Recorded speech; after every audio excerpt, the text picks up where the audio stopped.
Anyway, we are Luke chapter 15, so if you would turn with me to that chapter. It's often said when we look at the book of Romans, and many people, J.I. Packer was famous for making this statement, that Romans is sort of the Himalayas of the Bible, of the New Testament, and that Romans 8 is the Mount Everest. I think Luke 15 is sort of the Mount Everest of the parables and much of the teaching of the Gospel of Luke. And it is such a powerful and such an important part of the message. And yet it's all parables, except for the opening line. But these parables all go together, and so we have to see them together. But before we do that, I'm not going to read the passage this time. I'm aware of time issues. There's so much here. We're taking communion. I trust that you won't be a clock watcher this morning, and you'll just let us get through and do this.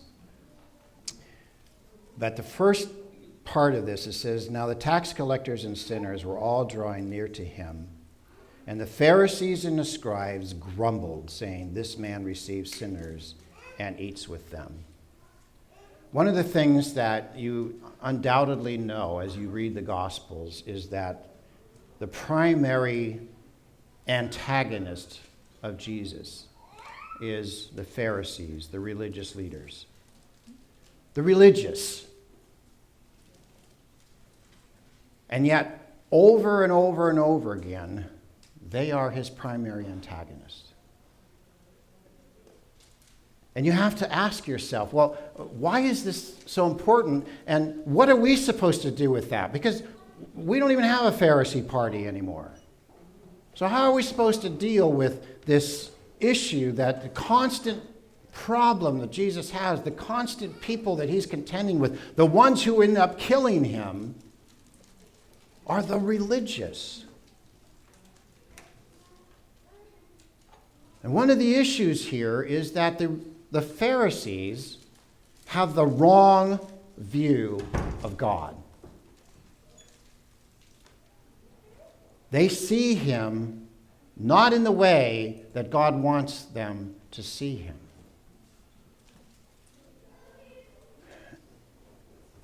And it is that wrong view of God that makes Pharisees today.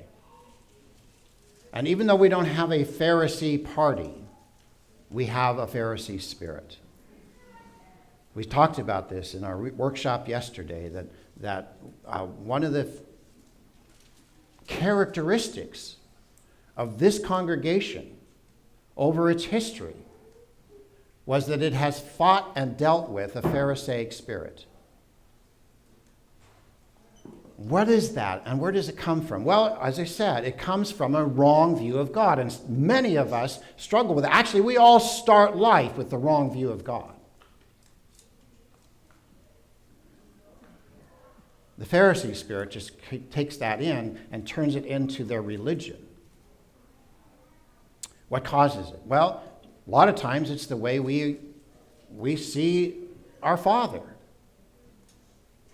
Our Father has a lot to do with the sort of picture that we might have of God.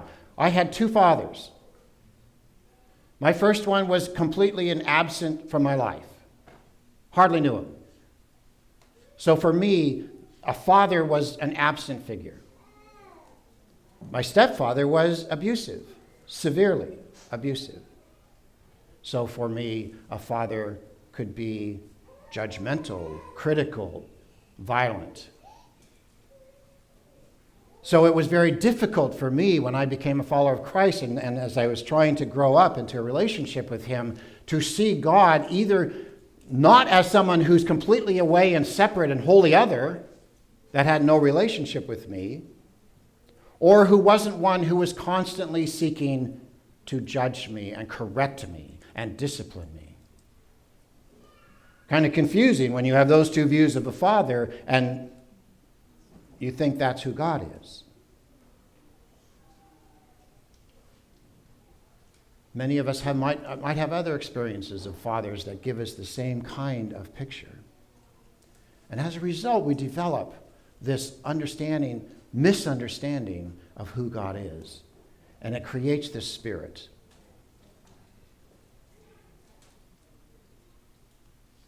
The Pharisaic spirit still exists today. And some of us undoubtedly have some of it in us. So as we go through this, because you need to understand that these parables are a response to these two verses. Now the tax collectors and sinners were all drawing near to him, and the Pharisees and the scribes grumbled, saying, "This man receives sinners and eats with them," and he tells them the next three parables. That's his response. So what these parables are about is about the grumbling of the Pharisees, because Jesus spends time with tax collectors and sinners. And they say, this man receives sinners and eats with them. Now, this word receives, there's a number of different Greek words for receive. The primary one is dekomai. But he doesn't just say dekomai. He doesn't just say he receives them. It actually is prosdekomai, which means that he welcomes them into fellowship and eats at table with them. So this isn't just a matter of some rabbi who seemed to be friendly with the tax collectors and sinners. This is a rabbi who welcomed tax collectors and even sat at table with them, which was the hallmark of saying, "I accept you." And the Pharisees just could not accept that. And we have that spirit today in the church. I don't usually spend a lot of time in somebody's article in a sermon, but I just want to spend some time just outlining for you what that modern day Pharisaic spirit looks like. There was a really good article on Desiring God about 4 years ago. His name was Marshall Segal, who writes some good articles on the Desiring God site. And he talks about the modern day Pharisee spirit. And I just want to help you to see just what that looks like, because some of you may not recognize yourself as a Pharisee because you would never use that term. But you might understand it as you hear this. These are some of the characteristics of a Pharisee. Pharisees know what to say, but they do not do what they say. In other words, they know what the word says, they know what's expected of them, they know what's required, they know what the law says, but it isn't what they do. Jesus says, they preach, but they do not practice. They tie up heavy burdens, hard to bear, and lay them on people's shoulders, but they themselves are not willing to move them with their finger. Matthew 2. Pharisees practice their faith to be seen by others. They do all their deeds to be seen by others, Jesus says in Matthew 23. They're more concerned about what people think of them than how they actually live their lives. Pharisees keep people from Jesus and his grace. This is a really critical aspect of what a Pharisee is. Jesus says in Matthew 23, "You shut the kingdom of heaven in people's faces. For you neither enter yourselves nor allow those who would enter to go in." Pharisees add their convictions and traditions to the word. In other words, they take the word and they add their traditions to it and say, this is also what the word says. And so they make the traditions just as much a part of what they believe is what God says as the word itself. Pharisees love and protect their traditions with their lives. They build massive systems and programs. It's like sets for a musical that unnecessarily burden God's people and hide what's really happening inside of them. Pharisees lack love for people in need. The most glaring warning light in the Gospels is the Pharisees' lack of love for people, especially people in need. You tithe mint and dill and cumin and have neglected the weightier matters of the law, justice, mercy, and faithfulness. Pharisees cover sin instead of confessing and repenting. You clean the outside of the cup and the plate, but inside you are full of greed and self-indulgence. Pharisees, people who walk by people in need, people who go downtown to Portland and see the homeless and say they deserve what they're getting, they're not worthy of our respect. People who see sinners and say they should not be here because this is the house of God. These are the people that Jesus is talking to when he gives these parables. And so the only way to truly understand these parables is to put yourself in the mindset that he's responding to those people. And he gives them these parables. So he told them this parable. What man of you, having 100 sheep, if he has lost one of them, does not leave the 99 in the open country and go after the one that is lost until he finds it? And when he has found it, he lays it on his shoulders, rejoicing. And when he comes home, he calls together his friends and his neighbors and saying to them, rejoice with me, for I have found my sheep that was lost. Just so I tell you, there will be more joy in heaven over one sinner who repents than over 99 righteous persons who need no repentance. Now, we could spend a lot of time on just that last line because we've probably all heard that there's no such thing as 99 people who need no repentance. So there's a little bit of a joke there on Jesus' part. But the point that he's obviously making is heaven cares about the one who is lost. So much so that God will go after the one who is lost, leave the 99, and do all that is necessary to recover. And notice this, he doesn't say that someone else lost this sheep.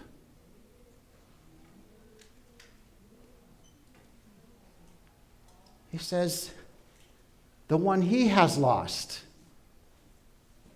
This shepherd identifies the lostness as his responsibility, not somebody else's. There's some confusion about whether it's the shepherd Jesus or is the shepherd the Pharisees, and he's telling them as Pharisees, this is the attitude you should have. Both of them can be true, and I think both of them are, because the Old Testament speaks of the leaders of Israel as the ones who were supposed to shepherd the flock. And because you failed to do so, I had to become the shepherd. So this is what you should have done. You lost them. Not somebody else.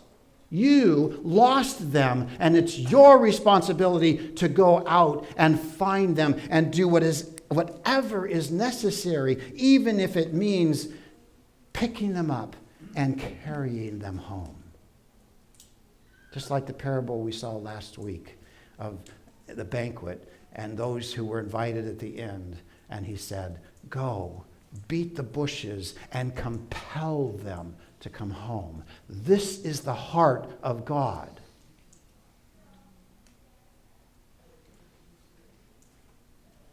And it is the heart of God that when the lost are found, there is joy in heaven. I don't want us to miss this part, because this is an important part of these parables, that the result of this finding is joy.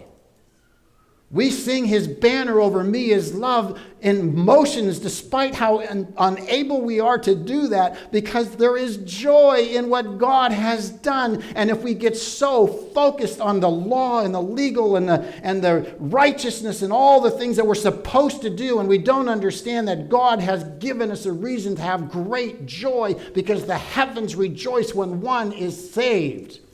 If we don't have that understanding and that experience and that sense, we don't have the heart of God.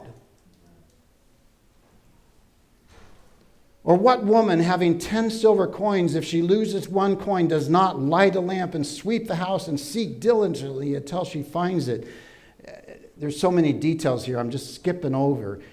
We're usually talking about dirt floors in the peasant village of the Middle East. A coin can get lost and buried under the dirt, and the only way you're going to find it is you got to sweep the dirt until you find it, because it's probably buried. And when she had found it, she calls together her friends and neighbors, saying, rejoice with me, for I have found the coin that I had lost. Just so I tell you, there is joy before the angels of God over one sinner who repents.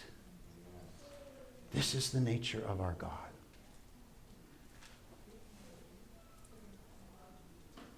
And then he said, there was a man who had 2 sons. We normally think of this and call this the prodigal son. And so we put all of our focus on the prodigal. And I've heard so many times people come to me and say, I was a prodigal and I'm the prodigal. And we are.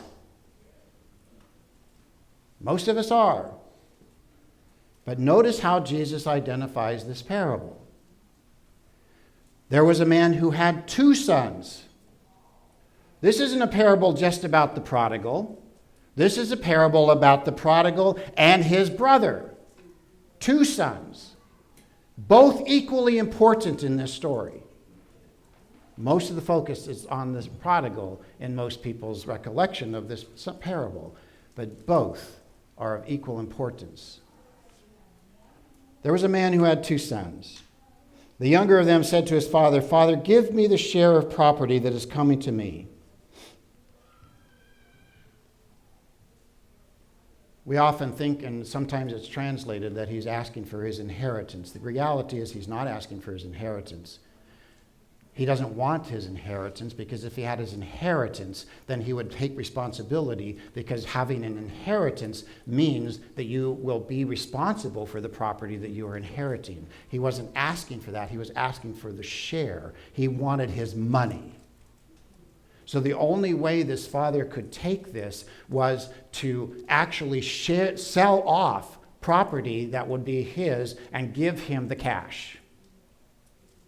Now, we're going to now move into a direction of trying to understand this from a Middle Eastern perspective, because it's the best way for us to get all that is in here. This is a parable that makes the most sense when you see it in the context of the culture in which it was said. To understand the implications of every single detail that Jesus gives here, you put it in a Middle Eastern perspective. Kenneth Bailey, who is a person I've mentioned a couple of times, wrote a book on this particular chapter, and he talks about this parable, and he's been teaching it he's passed away now, but he taught this parable, he taught these parables for 40, 50 years in the Middle East, and he spent many, many, many years and months and hours with Middle Eastern peasants, because he knew that they lived the kind of culture that was most like the culture in which Jesus lived. And he asked them, one particular group in a village, he says, after going through and talking about what this son says, he asked them, has anyone ever made such a request? Would anyone ever make such a request in your village? And they say, never. Could anyone ever make such a request? Impossible. If anyone ever did, what would happen? His father would beat him, of course. Why? Because this request means he wants his father to die.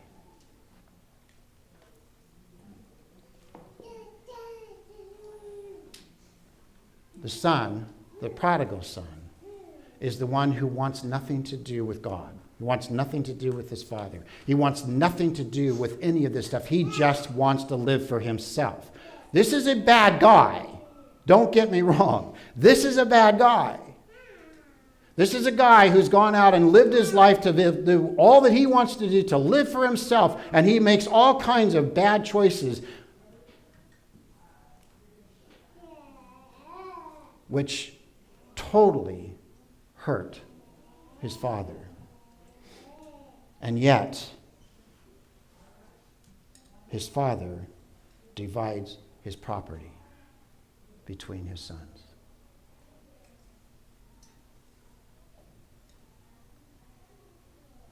The God that most of us think we know would judge the son, reject the son, beat the son, punish the son.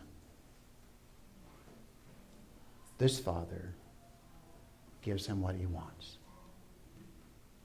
at great personal loss, but does not stop loving his son. Not many days later, the younger son gathered all he had and took a journey into a far country, and there he squandered his property in reckless living. And when he had spent everything, a severe famine arose in the country, and he began to be in need. Now, you all know this story, and you all think, well, what he did was live with prostitutes, and he did all this kind of stuff. That's not in this part of the story. The implications of everything here is that he simply just wasted his money. The idea that he spent it with prostitutes was imposed into your thinking by the older brother, not by Jesus. He simply wasted his money foolishly, living a lifestyle, probably thinking, as we would do if we had just removed ourselves from the only fellowship we had and we were looking for more friends. The best way to make people want to like you is to be so overly generous that you, hey, I'll pay for the drinks, I'll buy this, I'll take care of that, so that there's a pretend affection for him because he was desperately out of relationship. And when he had spent everything, a severe famine arose in the country, and he began to be in need. So he went and hired himself out to one of the citizens of that country, who sent him into his fields to feed pigs. And he was longing to be fed with the pods that the pigs ate, and no one gave him anything.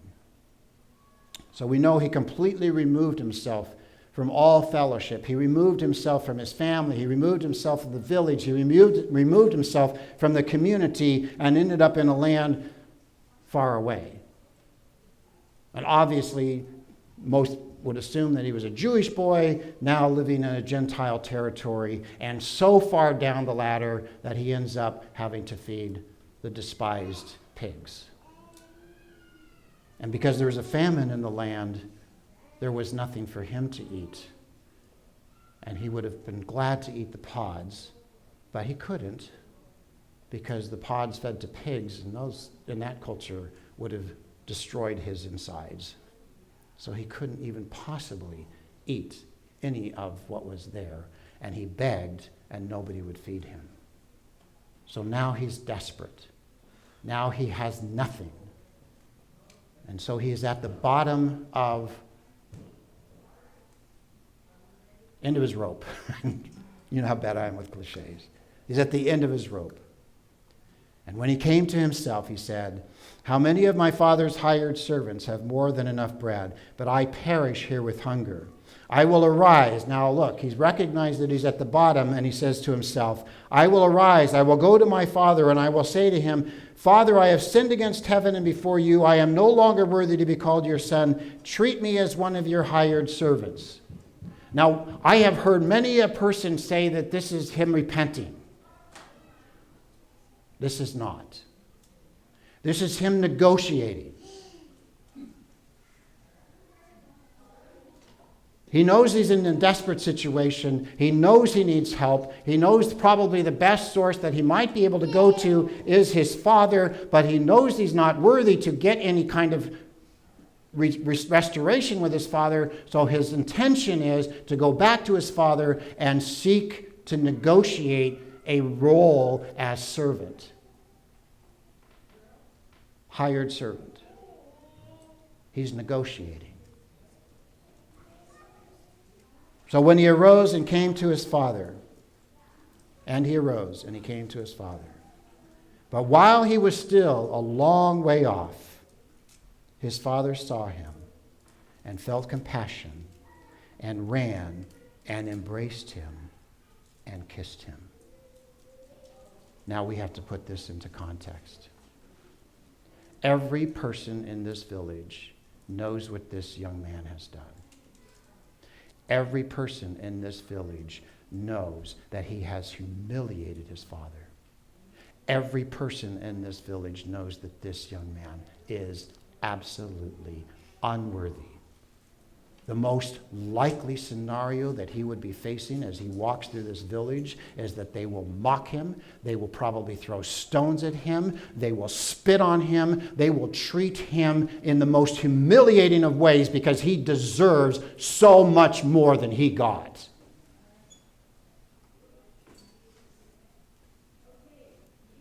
And the father, looking out, sees him coming. And before he gets to that place of humiliation, the father takes the humiliation upon himself. Don't miss that. For that father to run through that village, race through that village is what it actually says, he is humiliating himself. Middle Eastern men don't run. Middle Eastern men don't lift up their robe and run and expose their legs. Middle Eastern men don't go after their sons like that, especially one who has done what he has done. He is taking the humiliation of the son upon himself. The Muslims know this parable. And they look at this parable and they say, look, God will forgive a person who asks for forgiveness. We don't need the cross. We don't need resurrection. We don't need Jesus. God will take a person who asks for forgiveness and repents and be forgiving because he is forgiving and merciful. There's no cross in this, they say. There's no need for the cross. Folks, you just saw the cross. The cross was right there. The Father, now Jesus, runs through the village and takes the humiliation upon himself. The shame of the cross. The one who did not sin, the one who did not deserve punishment, the one who had no reason to be humiliated, takes the humiliation upon himself. That is our God. And why did he do it? Because he felt compassion on his son whom he loves. And this son saw this act, and he knew at once how great the love was now being demonstrated to him. How undeserving was this love, and how much suffering his father was willing to take to restore this relationship. This is absolutely critical to the story. We have to understand that the Father took the suffering upon himself. Bailey writes, there must be a demonstration of his suffering visible to the Son. The Son needs to see that his Father is willing to take this suffering. Without this, the Son in his callousness will never discover the suffering of the Father that he caused. He needed to know that he has caused this pain. He needs to know that he's responsible for the suffering that his Father is now willing to endure. We need to know that Jesus died on the cross because of us. And the only way for us to fully appreciate what God has done for us is to see the suffering, to see why he was on the cross and that he had to take our sin and that we put him there. And we will never fully understand how much love that was if we don't see the suffering on the cross. And he would not have responded as he did if he hadn't seen that he was responsible for the suffering of the Father. Without this physical demonstration, the prodigal would have only returned to the house as a servant. In other words, he would have simply negotiated a legal relationship with the Father so that he could have a place to live. And boy, isn't that what we do. If we can just negotiate a relationship with God so that we can have a sense of being in his house, but we don't appreciate all that he's done for us. We don't understand how he has suffered for us. We don't get the love and compassion that was a part of what he did for us. And when you get that, then your response completely changes. And so he says, Father, I have sinned against heaven and before you. I am no longer worthy to be called your son. No more negotiating. That line drops off of his words. All he gets now is, Father, I'm not worthy. You see the difference? He's not negotiating a relationship with the master. He's not negotiating a relationship with God. He's recognizing that he broke a relationship with his Father, but his Father still loves him.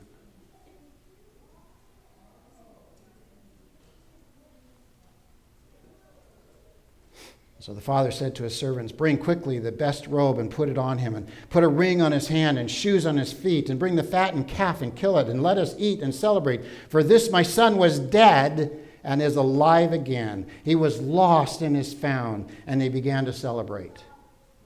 This is the joy that is in heaven. This is the joy for one lost who is found, who understands what Jesus has done for him. But there's an older son still. The older son was in the field. And as he came and drew near to the house, he heard music and dancing. And he called one of the servants and asked what these things meant. And he said to him, your brother has come, and your father has killed the fattened calf, because he's received him back safe and sound. And he's angry. And he refused to go in. This is the older brother. This is the one who in the village was responsible for his younger brother. This is the one, because his father is holding a banquet, it was actually his job as the older brother to serve as the master and host, sort of the master of ceremonies of the banquet. It was his job to actually go to his brother and be serving him first in this celebration and joy. And he would have none of it. And his words explain why. Look, these many years I have served you. You see what kind of relationship this older brother has with the father? It's not a father-son relationship. It's a master-servant relationship. His relationship with God was based on obedience. His relationship with God was, this is the law. I'll follow the law and I'll get my inheritance. That's not the relationship that the father wants with his son. He wants a relationship of a loving father and son. But this brother only saw that he had a servant relationship. If I do everything that my father asks, if I serve him obediently, if I'm the good boy, then I'll get my inheritance. He didn't have a loving relationship with his father either. Both sons have broken relationships with the father. One is simply the religious one, and the other one is the irreligious one. But both had no relationship. Both received the Father's love. The very fact that the Father came out to him to talk to him and to ask him and plead with him to come in was also an act of humility. Everyone in this village knows what's going on. Everyone in this village knows that the older son is refusing to come in. Everyone in this village knows that this father has every right to demand that he get in there now. And not bringing him in there, not making him come in, not making him be obedient, puts him into the category of a weak father. And he humbles himself and he goes out and he says, son, you've always been mine. Look, these many years I have served you. I never disobeyed your command, yet you never gave me a young goat that I might celebrate with my friends. But when his son of yours came, he has devalued your property with prostitutes. You killed the fattened calf for him, and he said to him, Son, you are always with me. All that is mine is yours. This is Jesus' response to the Pharisees. Pharisees, I've always loved you. You've always been the people that I've done for and cared for and loved and called and chosen. I want you too. But I want a relationship, not obedience. I want a relationship, not legalism. I want you to know that the relationship is a relationship of joy. It's a relationship of celebration. I don't want you to show me that you can follow the rules. I want you to show me that your heart loves me.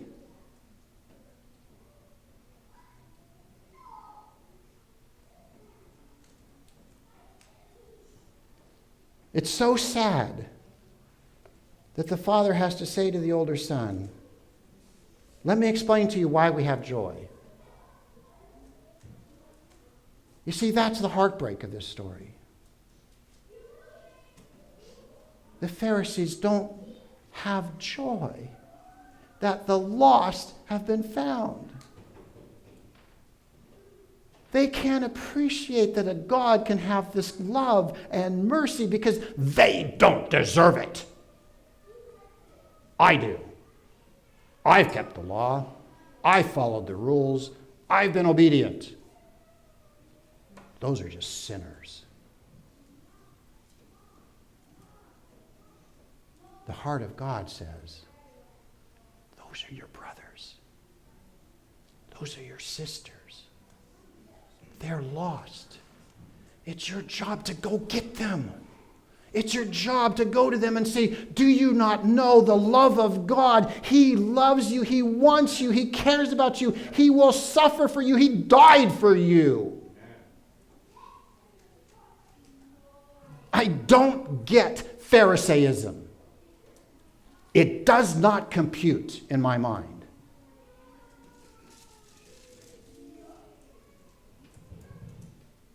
Because the God who loves me never said, Rick, you've been so good.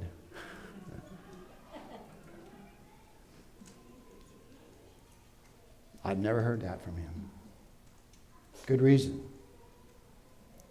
But I have heard, I love you. Now, because I love you,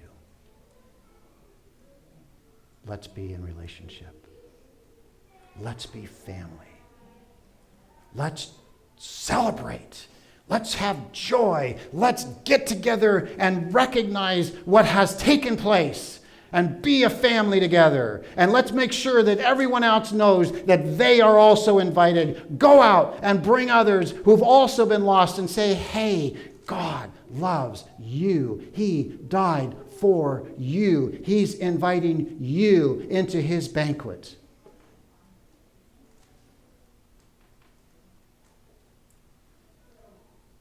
That's the gospel. Right here. This isn't a parable. This is the gospel. The cross, the love of God, the everlasting fellowship that we are to receive. It's all right here. Receive it. Enjoy it. And that's what we do right here.